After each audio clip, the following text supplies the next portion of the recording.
lesson on factoring. In this case, they're going to be perfect squares. Something is a perfect square if you multiply the same thing times itself.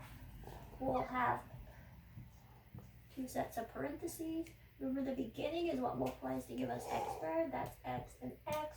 Since it is a perfect square, we need what squares to equal 25? Well, 5 times 5. I need to have the same thing in each of these sets of parentheses, so my only two options is to make them both pluses or both minuses. I want to get positives in both spots, so let's try the positives. This is our answer. What we're doing is factoring, but we can check our work by multiplying this back together to see if we get to where we started. I'll review that with you. X plus 5, x plus 5. Remember, this was to keep you organized. X times x is x squared.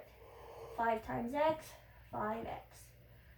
5 times x again, 5x. 5 times 5, 25.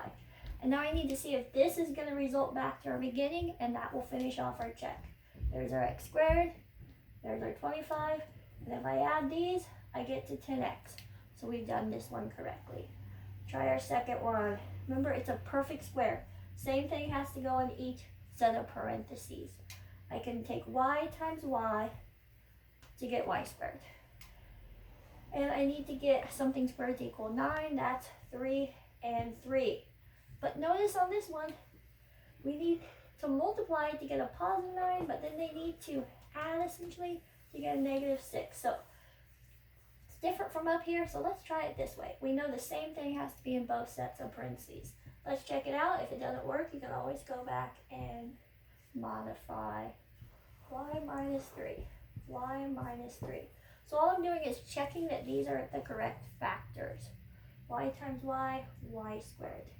Negative 3 times y, negative 3y. Negative 3 times y again. And then negative 3 times negative 3 gives us a positive 9. Let's check. There's our y squared. There's our 9. When we add these together, I just went through my negative, that would give us our negative 6y. Folks, remember the same thing needs to be in both sets of parentheses on this lesson.